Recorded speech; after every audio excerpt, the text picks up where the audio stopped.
So this video wraps up the videos I got of my trip to France. This is just me going back, heading to Toulouse to head out and head home. So it was okay. The trip was fine to the hotel, and the hotel was right on the premises of the airport, so it was pretty easy.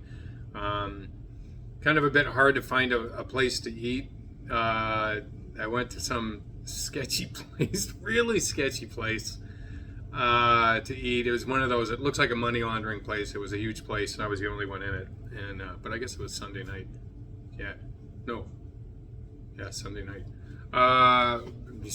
Lost track of time. It's so much going on. Only weird thing is me making a wrong turn trying to get in to return the rental car, and some guy was trying to pass me on the left-hand side instead of the right-hand side, and I went to make a U-turn, and anyway, I got a horn and a window rolled down and some words. I don't know what the words were. I just said, "Hey man, sorry, my issue." He just shook his head and moved on. So kind of rightfully deserved. He sort of just U-turned and didn't really take a good look around. But pretty easy. There is a wrap up to it. I'll comment at the end of the video of how things went. Anyway, just hope you enjoy this video, and just kind of I'll have more to come at a later date. But right now, this is just what I got. Thanks. Okay, just walked in, and here's my room. Let's see what we got. It's usually pretty good. Oh, it's nice. It's the Hamptons.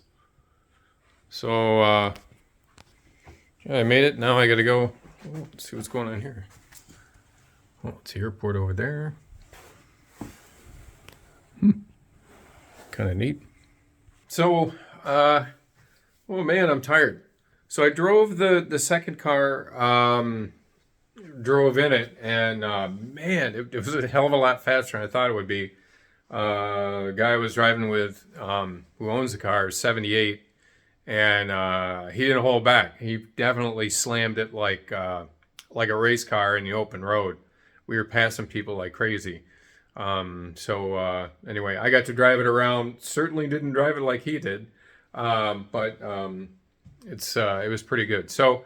Got a lot of notes to make, got to evaluate which one's better, compare them. But first, I got to grab my stuff out of the car, which is outside. And then I got to take the car back and then hike it back over here and find food or something. I don't know where that's going to be. Anyway, so it should be another action-packed evening. Okay, well.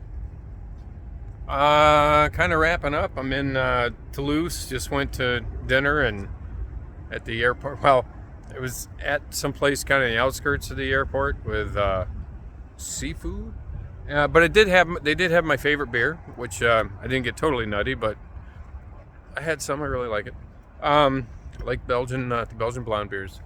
Tomorrow I fly home, and the wife and I will go through, figure out what makes sense for us. Just looking at the different attributes of the cars and where we want to go, what we want to do. And then from there, it's to make an offer. And that in itself will probably be in its own story. Just because right now, the way we would pay for it is through cashing in an investment and a number of other things. So between the foreign exchange rate, and then where this investment is, how well it's doing, which last I checked wasn't doing great with all the craziness going on with inflation and all that good stuff. Yeah, so we'll see what it does. Make a decision, and we'll carry on there, and it'll be like a part 2 or 8, whatever, however I break this thing up. Here I'm at the hotel, so there it is, the Hamptons, the Hamptons of Toulouse. It's still 50 plus degrees out. It's nice. I mean, I'm walking around. far cry from this morning where it was below freezing, and it was a little crazy on the road because I wasn't sure if the car was going to slide off or what it was going to do because it's dark and kind of iced over. But yeah, so the car's turned in. It's literally wake up. Gonna be an early wake up because I got to be in the geez, I'm tired. I can't even remember. Um, terminal. That's it.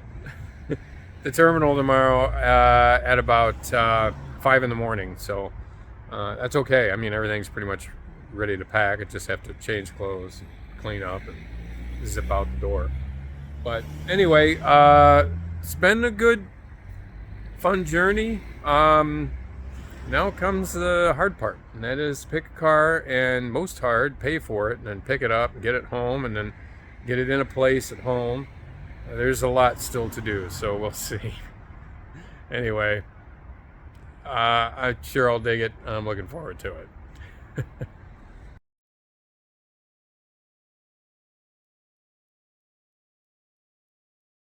Okay, so the last shots of the airplane wing in green colors is probably a little weird, and I'll explain what that is. So when I left Toulouse, we were about an hour late.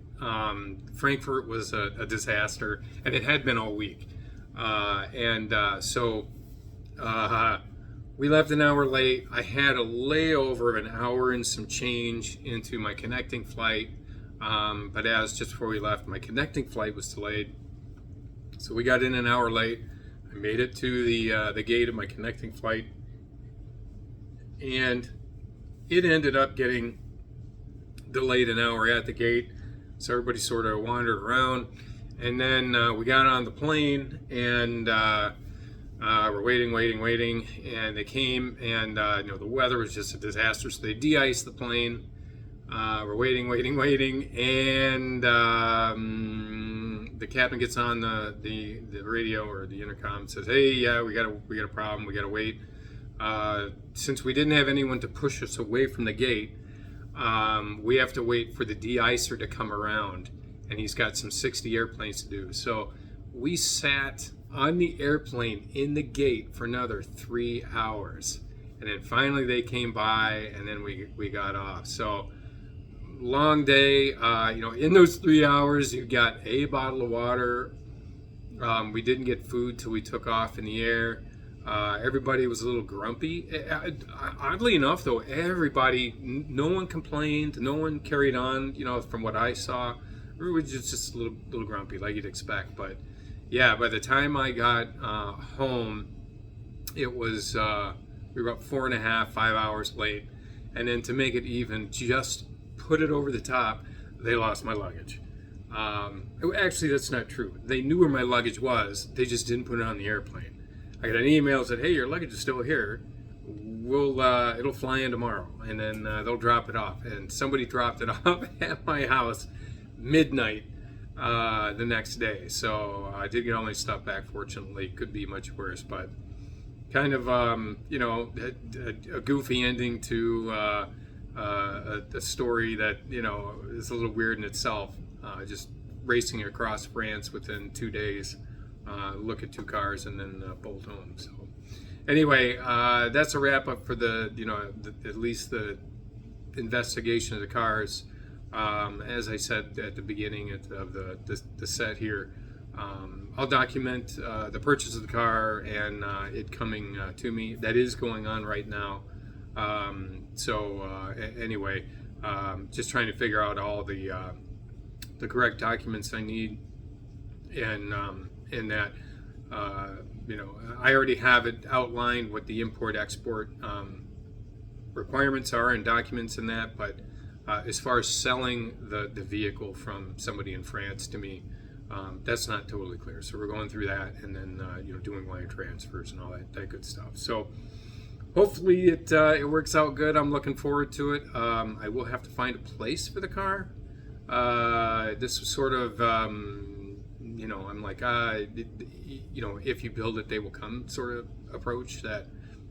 We'll see how far I get. If the car ends up on my driveway, I'll find a spot. So Anyway, that's it. Hope you enjoyed at least the beginning part of the series, and let me know your comments.